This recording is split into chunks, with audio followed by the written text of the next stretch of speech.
Yo, what is going on, everyone? My name is Nick, or the Notorious Fantasy, and in today's video, we're going to be doing a 12-team half-PPR mock draft from the 3rd overall spot using FantasyPro's Draft Wizard. The roster positions for today's mock draft are 1 quarterback, 2 running backs, 2 wide receivers, a tight end, flex kicker defense, and 6 bench spots. We're going to be drafting up against the expert consensus rankings from FantasyPros, as well as the composite ADP from Yahoo, Sleeper, and RT Sports. I did adjust the positional value of wide receivers too high because I feel like even in half PPR, where the wide receivers might not be as quote-unquote overpowered as in full PPR, I think a lot of people are leaning more towards going with more wide receivers early on in fantasy drafts. Before we can get on into things, though, I would like to ask that if you guys are new to the channel and you do end up enjoying today's video, that you please make sure to hit that subscribe button down below. While you're down there, whether you are new to the channel or not, please make sure that you do leave a like on today's video. It would help me out a ton, and if you want to follow me on Twitter or X, whatever it's called now, please do so at NotoriousFantasy. So without further ado, let's get into this 12-team half PPR mock draft from the 3rd overall spot. Now, in a half PPR league, I am definitely a lot more likely to take Christian McCaffrey compared to Justin Jefferson when looking at half PPR to full PPR. I'm probably still going to take Justin Jefferson at the 101, but I definitely don't think that Christian McCaffrey is a bad number 1 overall pick. He was number 1, Justin Jefferson number 2, so we're up on the clock here, and to me, I think this is still relatively easy. I do think I'm going to end up going with Ja'Marr Chase here over Austin Eckler or Bijan Robinson, especially in a half PPR league. I definitely think Austin Eckler could have a better year and even outscore Ja'Marr Chase, but I still think Ja'Marr Chase is going to have a humongous season. But I will note that right now as I'm recording this, it is still early August, and the health of Joe Burrow is still very much up in the air. So if you are kind of a little bit more worried about Joe Burrow, you think, like Ja'Marr Chase said, maybe Joe Burrow should sit out for the first 5 games, right? Come back by week 5 or week 6, and then they'll be good to go. Now, I don't think that's actually what's going to happen, but what Ja'Marr Chase is basically saying is to take as many precautions as possible. Wrap Joe Burrow in bubble wrap, because without Joe Burrow, the Cincinnati Bengals are going to sink. And that is very true with basically every team in the NFL, right? If your star-studded quarterback, if Allen goes down, if Hurts goes down, Mahomes goes down, Lamar goes down, right? The team sinks with them. So the point that Ja'Marr Chase made makes a lot of sense, but I don't know how true that will actually be. Like, I don't actually think Joe Burrow is going to miss 3 games, but that does certainly push you closer to, if you like Tyreek Hill just as much as Ja'Marr Chase, maybe you want to take Tyreek Hill over Ja'Marr Chase. Or if you are close between Eckler and Ja'Marr Chase and you're a little worried about the Burrow injury, maybe you want to lean with Eckler. Again, I do think that Ja'Marr Chase is going to be perfectly fine. I think that he has the upside with Joe Burrow to be the number 1 wide receiver in all of fantasy football. I think he has the upside any given week to score 25 or 30 plus fantasy points. So I'm a huge fan of Ja'Marr Chase, and I would be ecstatic to get him at the 103 in my draft. After Ja'Marr Chase, we see 9-inch Nicholas Chubb, followed by Austin Eckler, Tyreek Hill, Travis Kelce, Cooper Kupp, Bijan Robinson, Derrick Henry, Saquon Barkley, Jonathan Taylor. The second round opens with Stephon Diggs, CeeDee Lamb, Josh Jacobs, Pat Mahomes, Devontae Adams, Tony Pollard, AJ Brown, Ramondre Stevenson, and Amon-Ra St. Brown. So Amon-Ra went 1 pick ahead of Ramondre Stevenson. So the first round, incredibly running back heavy. There's only 4 wide receivers selected in the first round and 1 tight end in Travis Kelce. Interesting to see in a lot of these Fantasy Pros mock drafts that Mahomes is clearly the quarterback 1. You rarely ever see Hurts or Allen get selected over Mahomes, and almost every single time you actually see Mahomes go in the second round, which I think is a little egregious. Now, I won't say that taking Patrick Mahomes is just a bad idea, because he could easily be the quarterback 1 in fantasy football, right? But in the second round, there's so much talent available. You could have gotten Bijan and Tony Pollard, Bijan and Devontae Adams and AJ Brown, but instead you have Bijan and Pat Mahomes, when it's entirely possible that at the 309 you could have gotten Josh Allen or Jalen Hurts, who could easily surpass Patrick Mahomes. So that's just kind of my opinion on the quarterback position. I don't think you're an idiot for taking Mahomes or another quarterback in the second round. I just personally would rather wait until the third round and see who falls. And then maybe in the fourth round, you just go with Lamar Jackson, right? I think Lamar, Justin Fields, all these guys have the upside to be the quarterback number one. So we drafted Jamar Chase with our first pick. Looking now at the running back core here, Najee Harris, Joe Mixon, Breece Hall, Travis Etienne, Aaron Jones, kind of scares me away from going with a running back here. I just don't love Najee Harris enough to draft him in the second round. Now, do I think Najee Harris could easily smash this season? 100%. He was banged up going into the year. That severely impacted him last season. Kenny Pickett fucking sucked. The offensive line wasn't very good. But ultimately, the fact that Jaylen Warren is there and Jaylen Warren has looked so productive does scare me enough away from Najee to definitely not be willing to pull the trigger in the second round. If he falls to the third round, I'm definitely more open to it. But in the second round, I feel like I'm doing my team a disservice in taking Najee Harris over a guy like Garrett Wilson or Jalen Waddle. Now, I have Jalen Waddle ranked ahead of Garrett Wilson, but they are in the same tier for me. It's really kind of a coin flip. Garrett Wilson's the clear number one on his team, whereas Jalen Waddle's the number two, but I think being the number two on Miami is almost a disservice when talking about Jalen Waddle, because he's really not the number two, right? Tyreek's the 1A, Jalen Waddle is the 1B. I project that this Miami Dolphins offense is going to be one of the best in the National Football League. I think Tua Tagovailoa is really going to step up this year and play a lot better. But obviously, if Tua gets hurt, then Jalen Waddle is going to probably be a bust in fantasy football, right? If Tua misses half the season, knock on wood, we don't root for injuries, then Jalen Waddle probably doesn't finish inside the top 12. But if Tua plays all the games, or most of the games, I think Waddle has the upside to be top 5. Rodgers to Garrett Wilson is going to be a great connection. The Jets' other wide receivers outside of Garrett Wilson are just incredibly mid, if I'm being honest with you. I know they have McCole Hardman, Randall Cobb, they have Allen Lazard, right? Guys that, I mean, calling Randall Cobb at this point an NFL wide receiver, I get that he's going to catch some balls, but this is not the Randall Cobb of the past, right? The guy's getting up there in age. I don't think Lazard or Hardman are bad, but Garrett Wilson is so by far and away better than those guys, and I think he is going to be force-fed the ball from Mr. Discount double-check Aaron Rodgers. After Garrett Wilson, we see Josh Allen, Jahmyr Gibbs, Jalen Waddle, and Najee Harris. So now we are in the running back spot where things start to get a little bit gross, right? I love Breece Hall, and if you told me it was a guarantee mortal lock of the fucking century that Dalvin Cook wasn't going to show up here and screw everything up, I would be all over the Breece Hall bandwagon. But the fact that Dalvin Cook could come there and take Breece Hall's ADP, plummet it to like the 5th round, I just don't want anything to do with that in the 3rd round.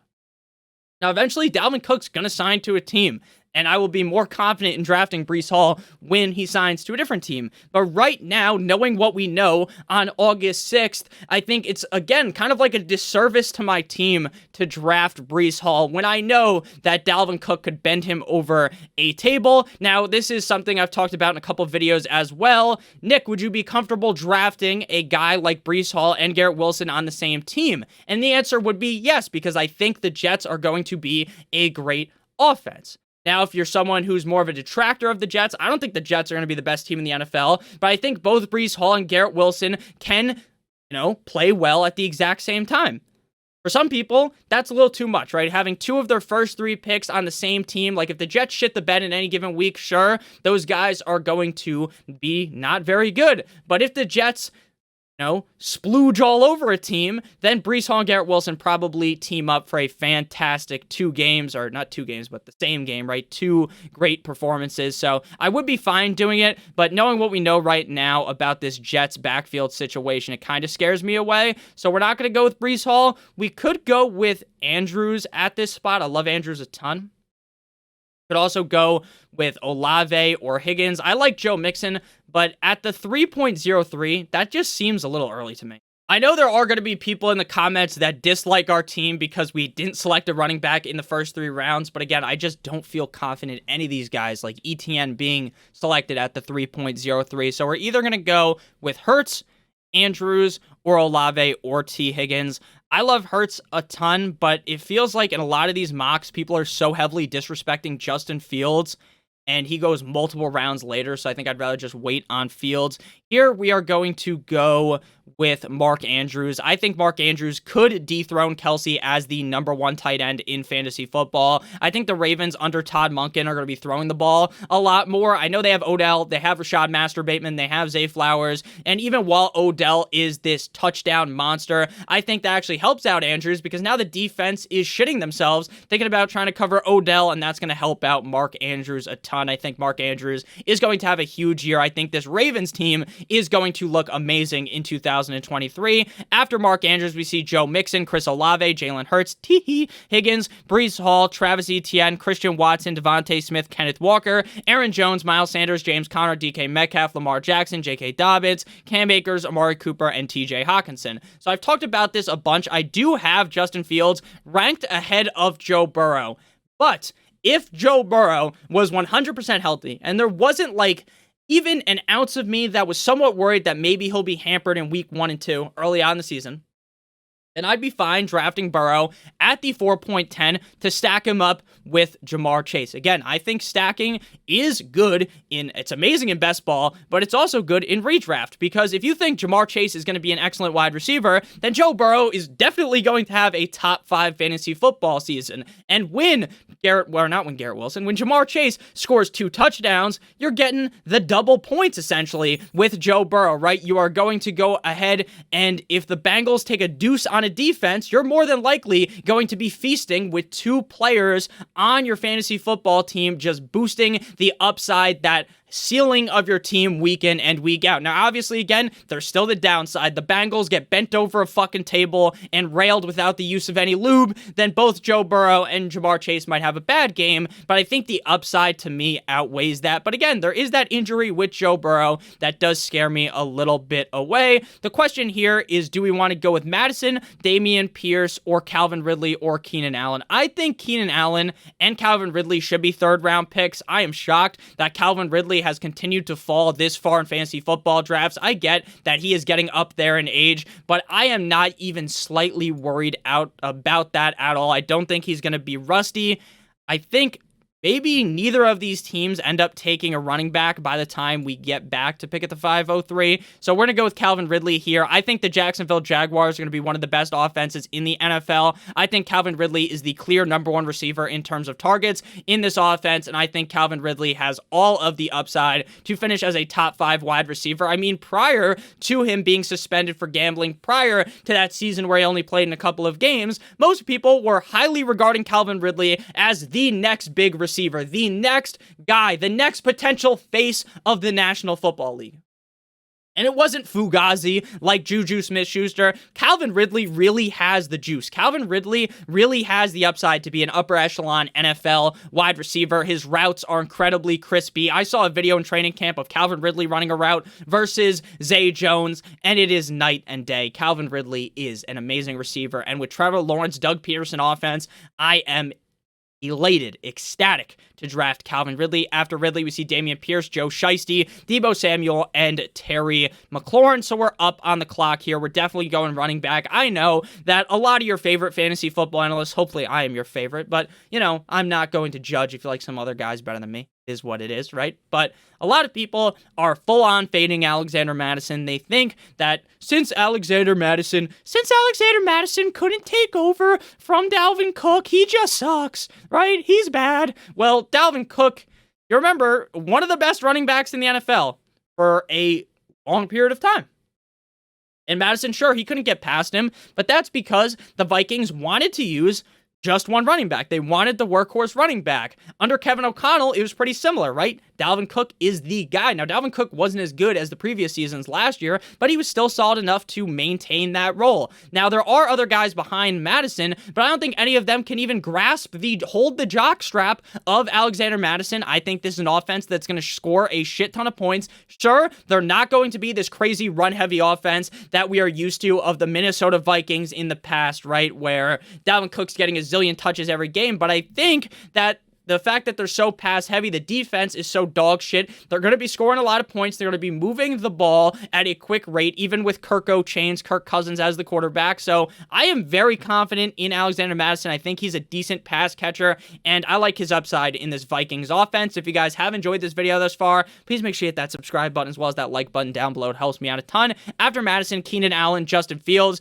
George Kittle, me Timbers, Wiki, DJ Moore, Jerry Jeudy, Dallas Goedert, Hollywood Brown, DeAndre Hopkins, Justin Herbert, the pervert, Kyle Pitts, Trevor Lawrence, Darren Waller, Tyler Lockett, in my pocket skirt, Rashad with 2A is white, Drizzy Drake, London, Brandon Ayuk, David Montgomery, and Chris Godwin. I took the kind of, not the bait, but I took the chance. I risked it for the biscuit, hoping maybe Fields would fall to the 6th round. He doesn't. It is what it is. I think Justin Fields should easily be a 5th round pick, but I have seen him fall to the 6th round a bunch. A lot of teams have taken quarterbacks already, and a lot of the tight ends are gone. Normally, you get to the 7th round sometimes, and you might still have the pick of the litter of Kyle Pitts or Darren Waller or Goddard, but this time they're coming off the board at a much fairer price. Pacheco is the top suggestion by Fantasy Pros. I'm starting to worry that the Kansas City Chiefs might add, like, a guy like Zeke. Maybe they want to trade for Jonathan Taylor. Maybe they want to add another back to this team. Like, now I know that the Kareem Hunt isn't, like, the Kansas City Chiefs don't love Kareem Hunt, right? But I think Kareem Hunt, like, if you give him all the touches in this Chiefs offense, he probably ends up, even though he's not as good as he used to be, as like a top 16 back. But if they don't add anyone, I like Pacheco a ton. I think he's going to catch more passes this season, but I don't feel overwhelmingly safe selecting him. I would probably end up going with a wide receiver and a running back at this spot, or maybe 2 running backs. I think Kamara is going to, since he only got suspended for 3 games, move to be like a 5th or a 6th round draft pick. Now, I don't think Kamara is the same Kamara of the past. Now, does that mean he's completely washed and irrelevant for fantasy football? No. But is he worthy of a 5th or 6th round draft pick to me? No. Because I think there's a reason why they brought in Jamal Williams, and that's to be the goal line back. So if they get near the goal line, Kamara is going to get cucked out of those touches. Even if Kamara fucking moonwalks Michael Jackson style, 70 yards, they get to the 2-yard line, it's not going to Kamara. This isn't going to be like Christmas Day a couple of years ago where Kamara scored 70,000 touchdowns. That's not going to be happening because they brought in Jamal Williams for a reason. They drafted Kendre Miller. Now, not a 1st-round pick, but he's a day 2 pick for a reason, because they think that, and I would compare Kendre Miller to Alvin Kamara. And what happens if Kamara gets suspended for 3 games, which he has, and he comes back, and Kendre Miller looks really good, and Jamal Williams is working really well as the goal line back, getting a couple carries every single game, then could Alvin Kamara potentially be thrown on the cuck chair, cucked out of a lot of work? Now, that's not the biggest possibility, but I think that's in the realm of possibility. And I also, most of the time, in the 5th, the 6th round, don't want to draft a bastard that's going to miss 3 games. That's a little bit out of his prime. In a situation where the usage is a little questionable. Now, I talked about this in yesterday's mock draft. They also have Taysom Hill. Taysom Hill's going to get goal line opportunities. Taysom Hill is going to get carries where you think Alvin Kamara should get them. Because for some reason, Taysom Hill has, like, blackmail on the whole Saints organization. So Alvin Kamara right now, for me, is a full fade. I'm full fading him. Now, if he falls, he ends up being like a 7th, 8th round pick. Sure, I'd be fine taking him there. But in the first 6 rounds, he really does burn a roster spot, especially if you drafted like this, right? Where you're running back 2. If I draft him right now, he's my running back 2. And he can't even play for the first 3 games. Now, some people might say, Nick, Javonte Williams is a pretty big risk as well, right? But he's expected to see some action in preseason. I think I'll be able to make a much stronger remark on Javonte Williams, how truly confident I am once he plays in preseason. Now, we're far away from that. We're a week or 2 away from that. I think he said he wants to play in week 2. So, we'll see.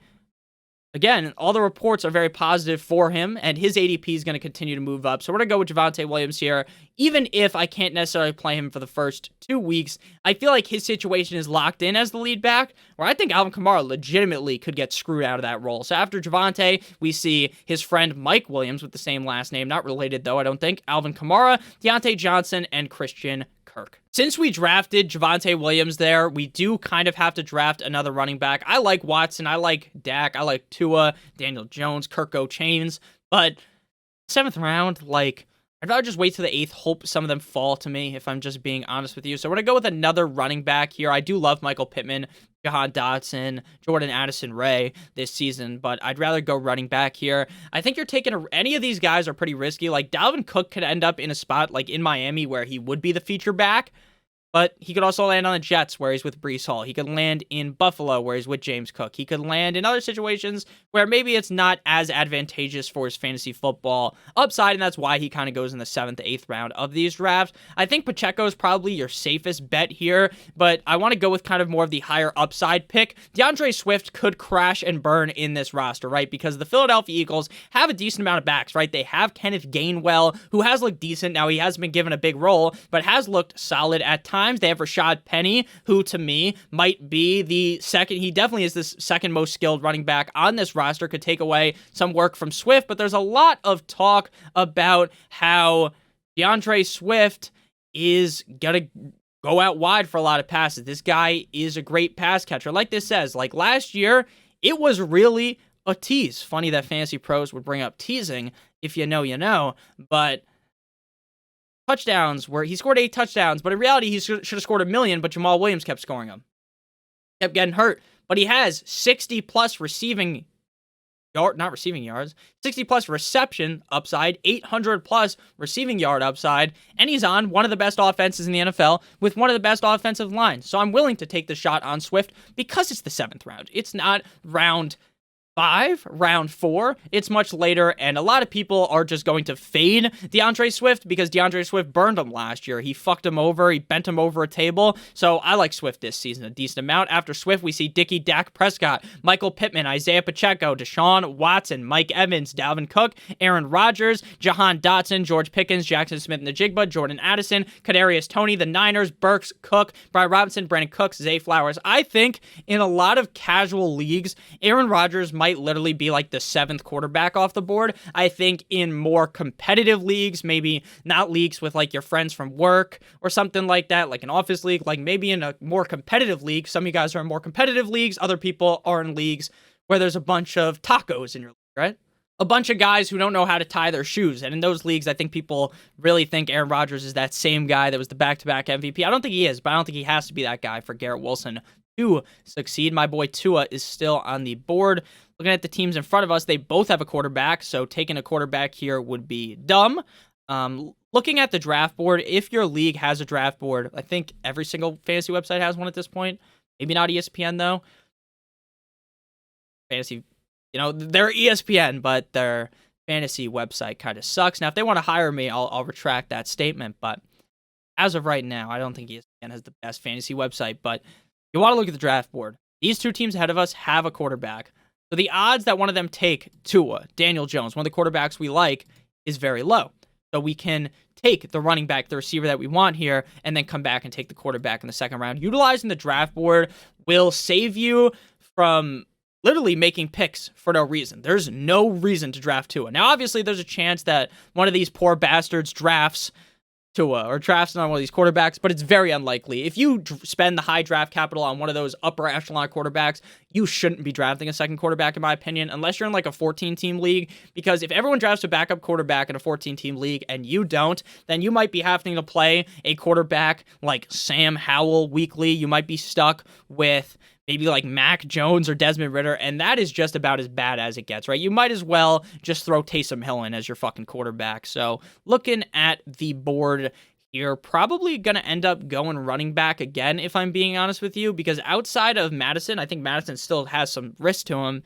Our running back core is a little bit choppy, so we're going to swing for more running backs. Our receiver core is locked and loaded for me, so just having those 3 guys through the first 10 rounds will be fine for me. So we're going to go with Gibson. I think Penny's a decent pick, but again, we already drafted DeAndre Swift, and I don't want to just handcuff DeAndre Swift with Rashad Penny back-to-back picks, essentially. That'd be stupid. So we're going to go with Gibson, another guy in the NFC East. I like this system that I think they're going to run with their new offensive coordinator in Eric Bieniemy. I understand that the Commanders' offense as a whole, right? Sam Howell, Jacoby Brissett, right? It doesn't get your rocks off, but at the end of the day, I think this offense will be pretty solid. I think Antonio Gibson is going to be given a lot of opportunity to catch passes. I don't think he's necessarily going to be Jerick McKinnon from last year, where where he was pretty inconsistent but has like 30-plus point upside. I think that Antonio Gibson's going to be a lot more consistent, but I don't think he's ever going to come over the top and smack your opponent with like 30 fantasy points unless something was to happen to Brian Robinson.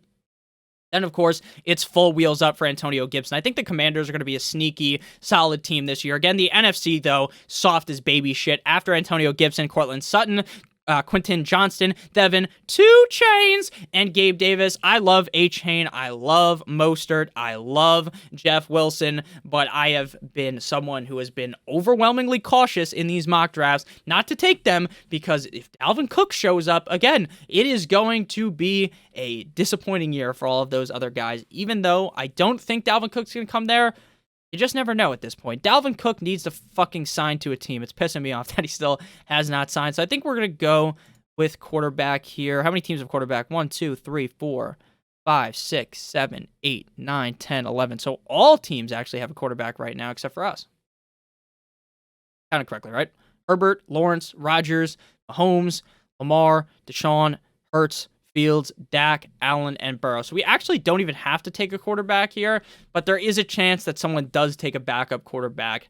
If I'm being honest with you, I think that is possible. So I think we're going to lock Tua in here. Again, there is inherent risk with Tua with the concussion injury. He is wearing a brand new helmet, state of the fucking art. He was training jiu-jitsu, I believe, to make sure he rolls correctly when he gets hit, to make sure he doesn't smash his head, whip his head backwards, because a lot of these times where Tua got hurt, it wasn't like the most absurd hit. He didn't get hit with a fucking power bomb. He got hit, sure, probably would hurt, right? I would probably be in a fucking wheelchair, a cripple for the rest of my life if some of these defensive players hit me.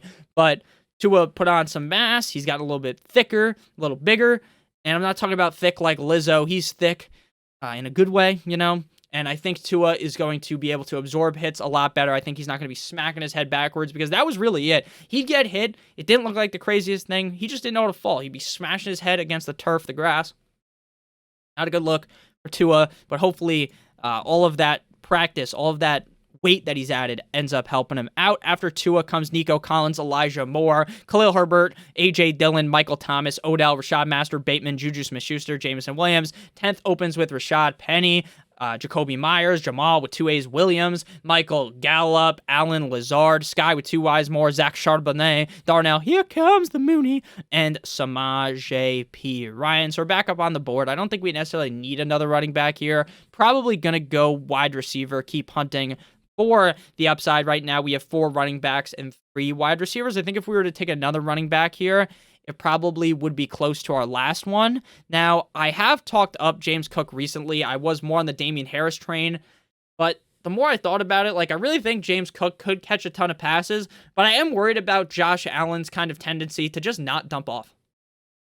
Not take the safe route, go crazy, mash all the buttons is what they say, right? Where, like, you're playing Madden, he's, like, fucking clicking every button on the goddamn controller, trying to hurdle someone, run around.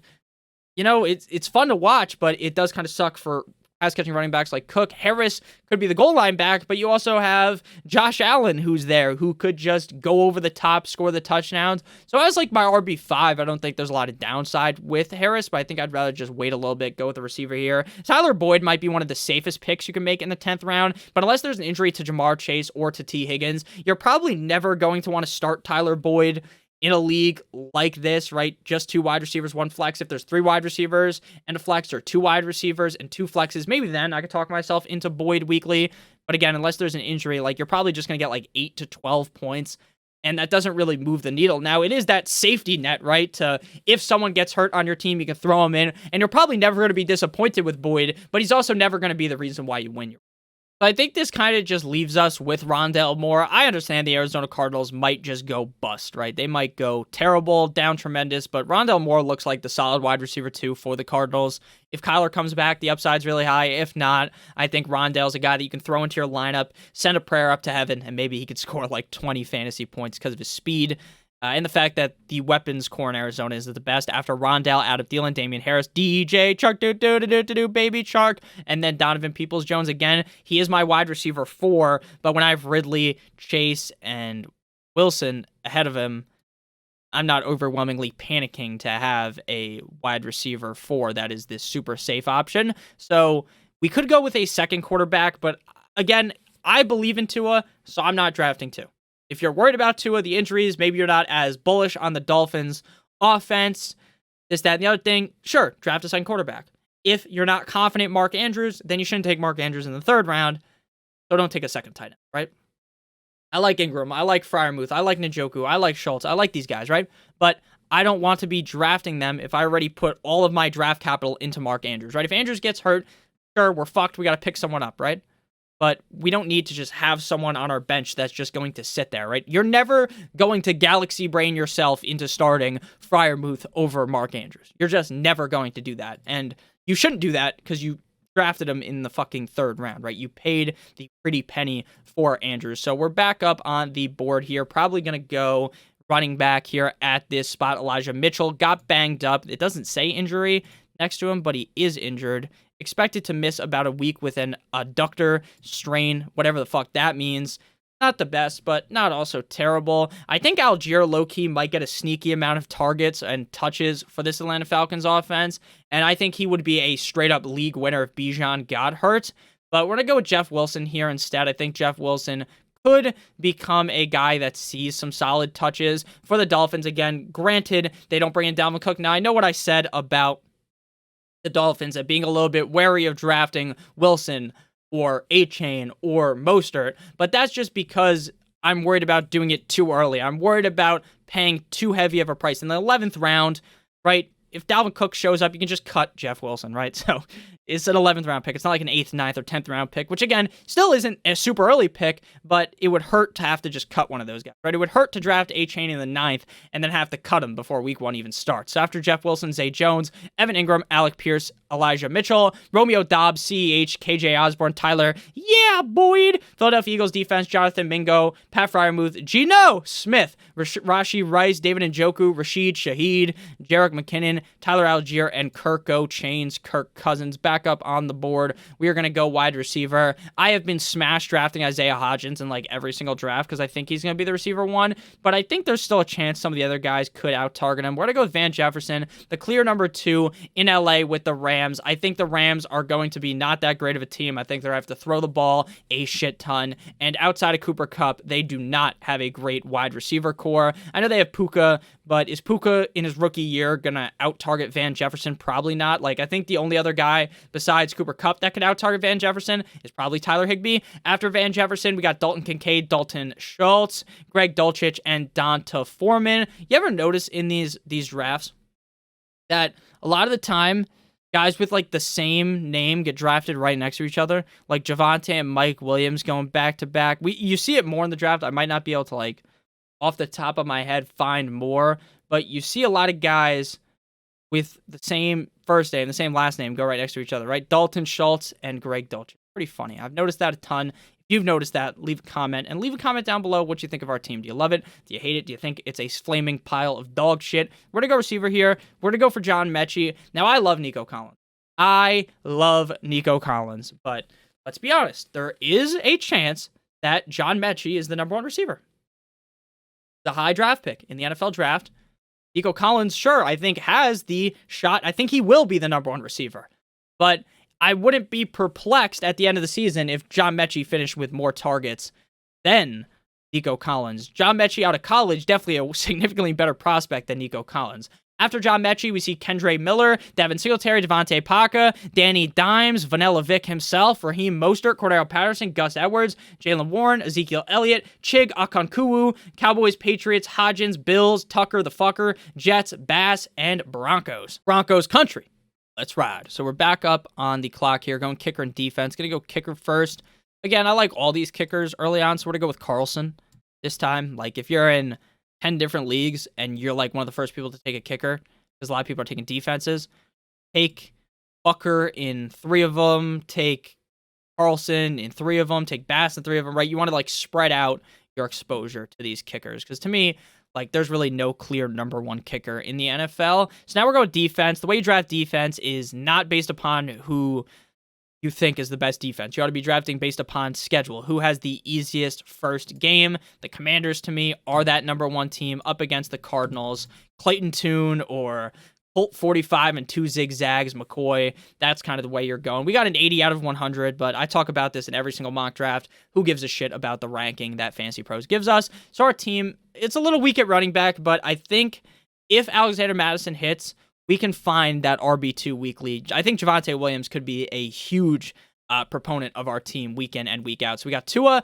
Alexander Madison, Javonte Williams, Jamar Chase, Garrett Wilson, Mark Andrews, Calvin Ridley. Defense is the left hands up. Who are we? The Commanders. Daniel Carlson's our kicker. Our bench is comprised of DeAndre Swift, Antonio Gibson, Son, Rondell Moore, Jeff Wilson Jr., Van Jefferson, and John Mechie. So let me know, John Mechie III, Sir John Mechie III. So leave down below in the comment section what you guys thought about today's mock draft. Do you love it? Do you hate it? Let me know down below in the comments. I love you guys all so much. Hope you have a great one. And as always, good boy.